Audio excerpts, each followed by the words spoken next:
Hello and welcome back.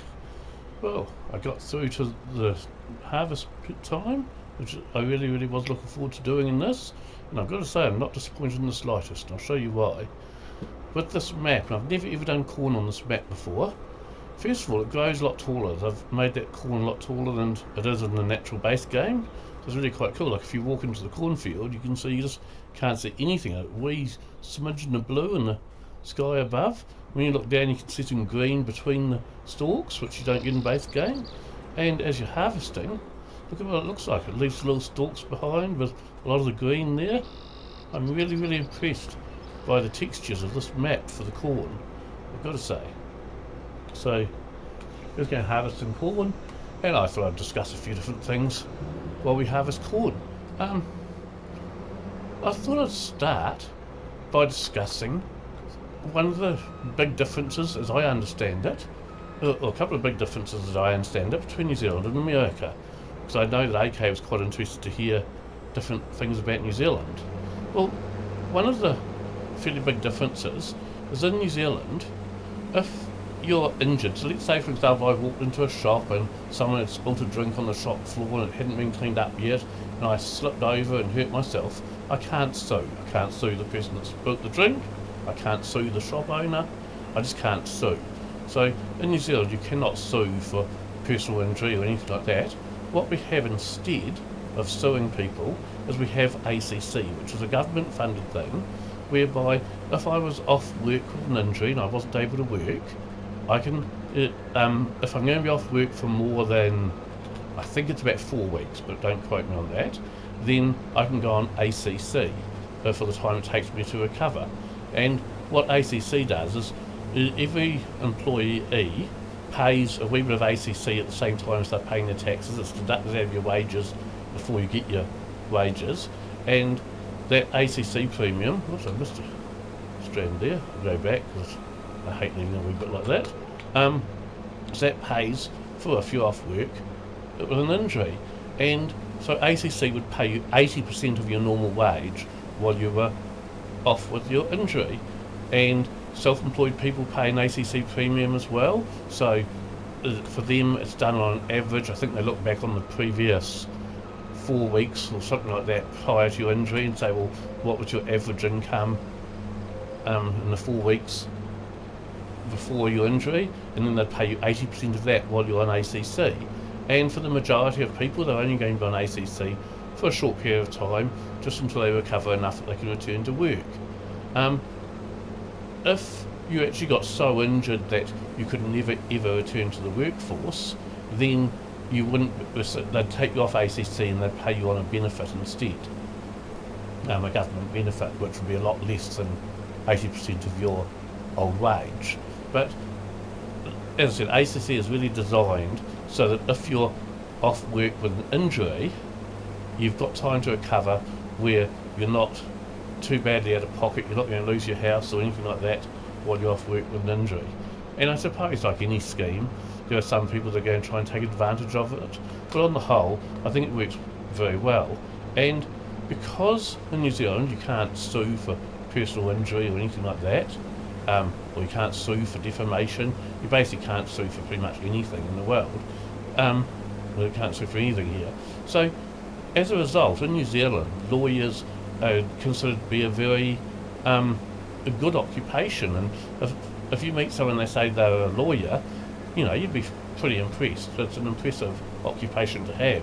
Whereas I understand that in America, if I said, oh, I'm a lawyer, which I'm not, I'm just using this example, if I said I'm a lawyer, I'd be sort of looked at in about the same tone as if I said, oh, I'm a used car salesman, sort of thing. But no, in New Zealand, being a lawyer is considered to be a very good profession, because you haven't got this whole ambulance chaser type mentality and suing people left, right and centre.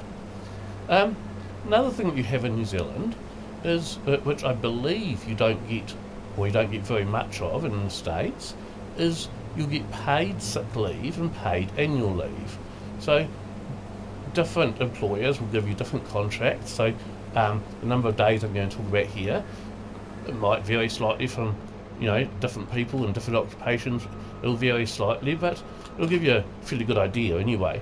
So I get 15 days a year paid sick leave. So if I'm off sick from work, they'll pay me while I'm off sick to a maximum of 15 days a year, and that carries over. So let's say this year I took 5 sick days, 10 would carry over to next year. So when I got my 15 sick days next year, I'd have 25 sick days up my sleeve then. And it is very, very good that it carries over like that, because let's say, for an example, I don't know, let's say I had a heart attack outside of work time and things, so I had to take sick leave off to recover from that. Well, it would be nice to be able to take a bit longer off to actually fully recover, rather than having to get back into the stress of my job too soon and perhaps making things a lot worse in the long run. So, generally speaking, and as I said, there's always going to be some people that try and take advantage of things, but generally speaking, people have to be, genuinely sick before they're going to use any of their sick leave, because they do want to build it up in case they even need a longer period of sick leave in the future for any reason.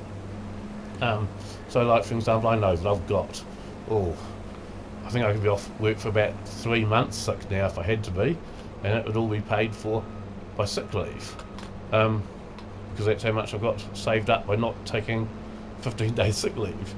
But I mean, there are some people that end up taking all 15 days every year, because they'll call in sick if they cough twice within 10 minutes of each other, type thing. But generally speaking, I think a lot of staff try and carry over as much sick leave as they can and use as little as they can, just in case. So they've got it in the bank in case they ever need it.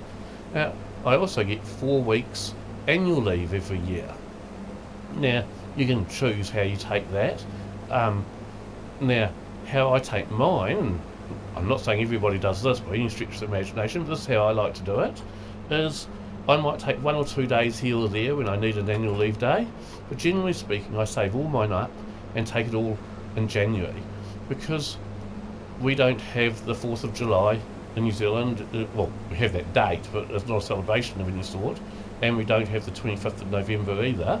We do have Waitangi Day, but it's not really a big celebration like that, where all the family get together or anything like that. It's more just a day to chillax. So the biggest holiday in New Zealand, and the only holiday that generally you get lots and lots of family all gathering together to bake bread together and have meals and hang out together, is Christmas.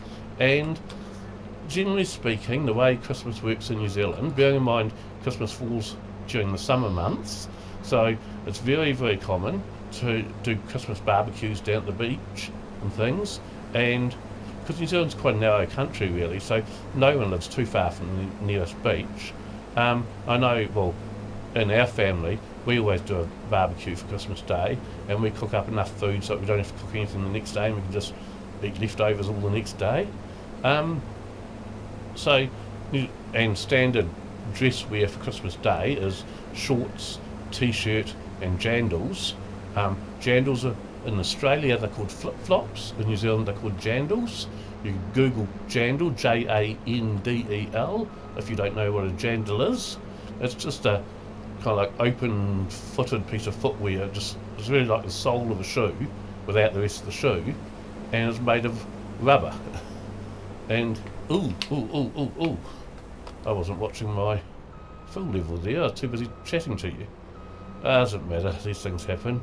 So I'll just pull it out there and open up my thing, and go and grab the tractor to go and empty it again. So yes, Christmas Day is the big celebration in New Zealand, and retail shops will close for Christmas Day and Boxing Day the day after it.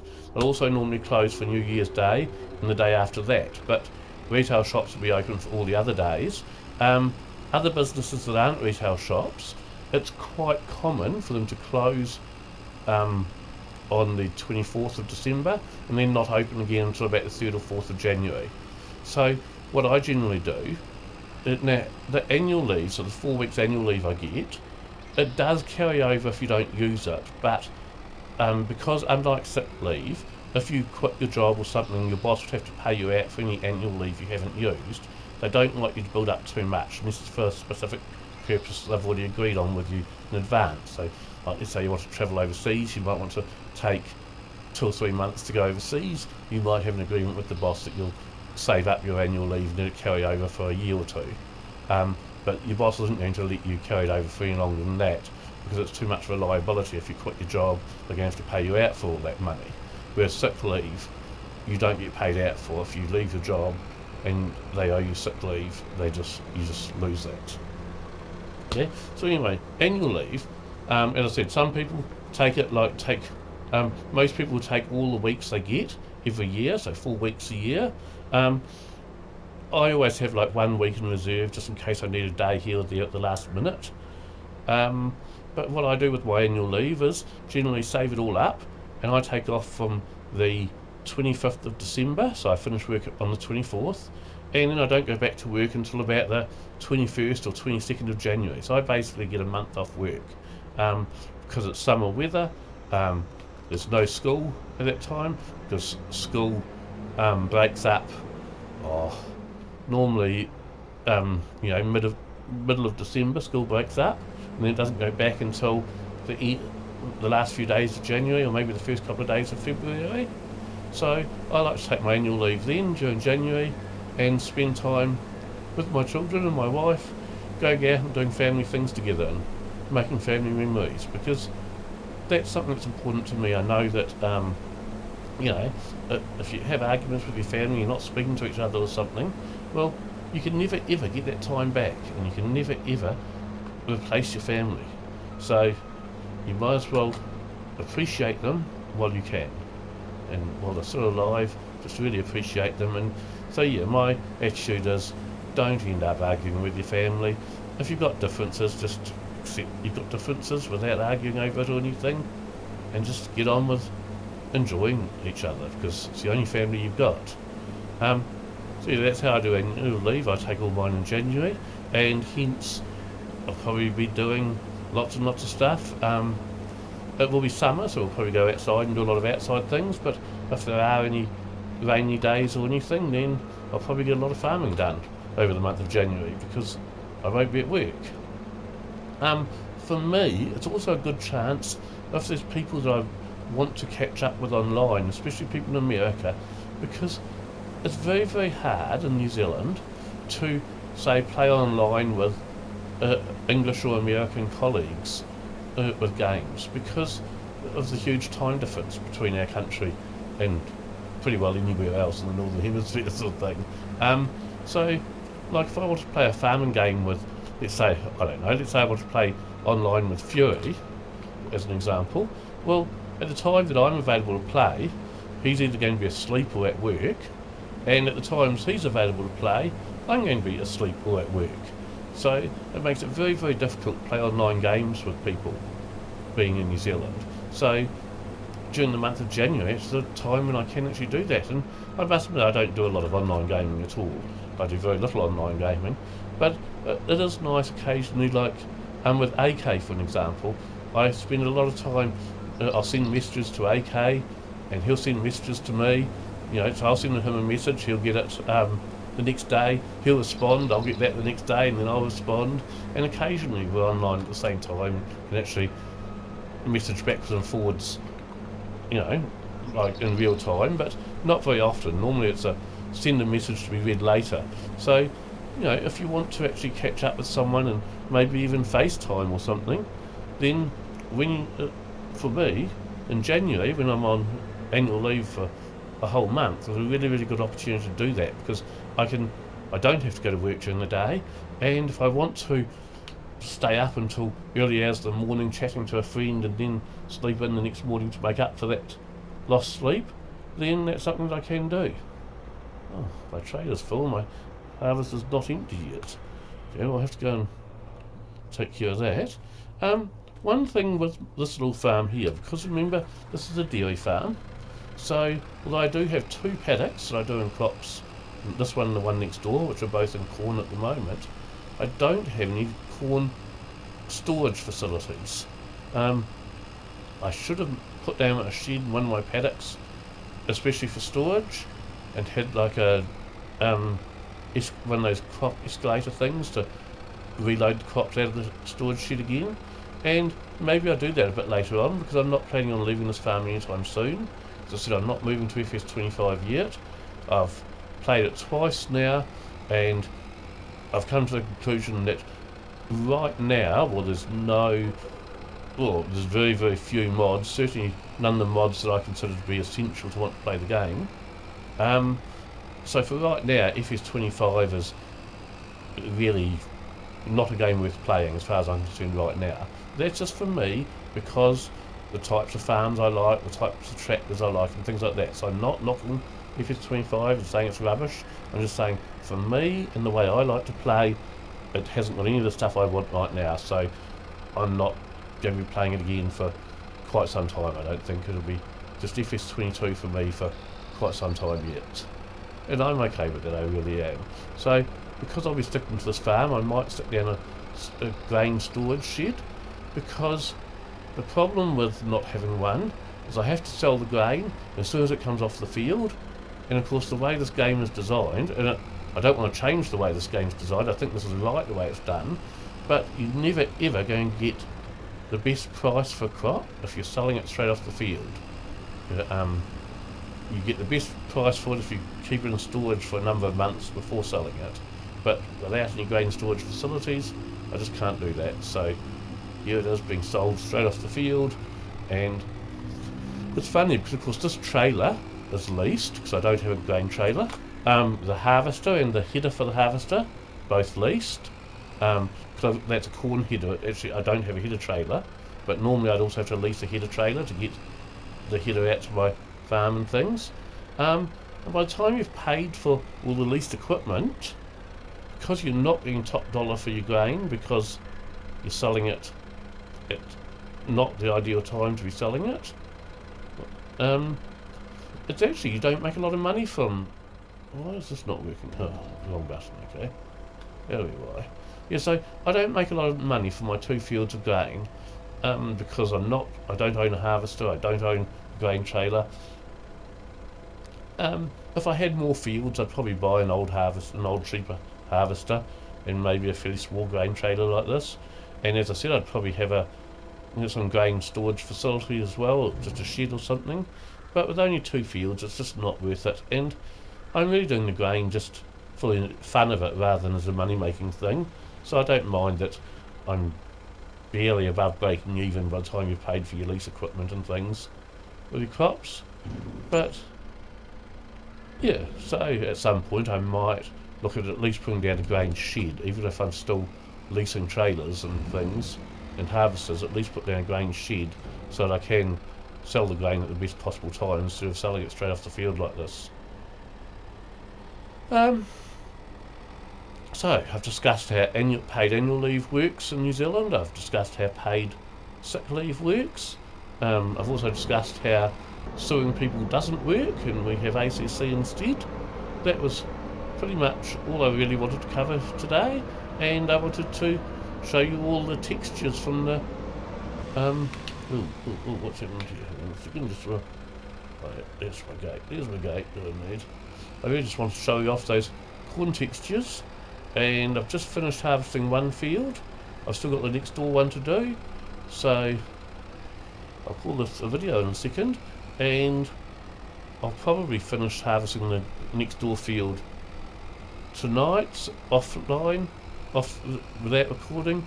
So by the time we get to the next video, I'll probably have finished harvesting. And I did notice that these fields need ploughing after the corn harvest. I'd forgotten that after doing a thing of corn they actually need ploughing and not just cultivating, but I'm okay with that. So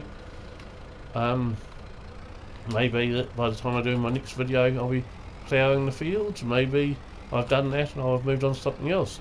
It is just coming into winter on my farm here, which means I'm going to be in a bit of trouble because I still haven't paid off the last loan. If we go to the bank, now what's it say there? I've got, where are we? A loan of $85,000 still. Now during the winter, of course the cows go dry, so I'm not getting any money for milk. So the only way I'm making money during the winter months, because I'm not getting any milk, is if I sell any excessive silage bales. If I've got more silage bales than I need, and I sell the difference, and I'm making money from that. But that's the only way I've got of making money during the winter months. But you can't even get contracts during the winter months because there aren't any on this map. There's no contracts in winter, so yeah. And I use the winter months to do the repairs to all my vehicles, all the tractors and things. I'll bring up to 100% condition again, ready for the coming year. So you can see this one's down at about 50% now, and I've got some that are a lot worse than that. But that's what I do in the winter months, and I have to borrow some money to do that because the 6k I've got right there isn't going to get everything repaired, all my equipment and tractors and everything. So I do it to every bit of equipment. So I'm going to have to borrow some more money to get all my repairs done over winter, and I won't be making any money because the cows are dry. So I expect the loan will probably be about 100,000 again by the time I get to the end of winter. But we'll call that it for now with this video. Thank you all very much for tuning in. Bye.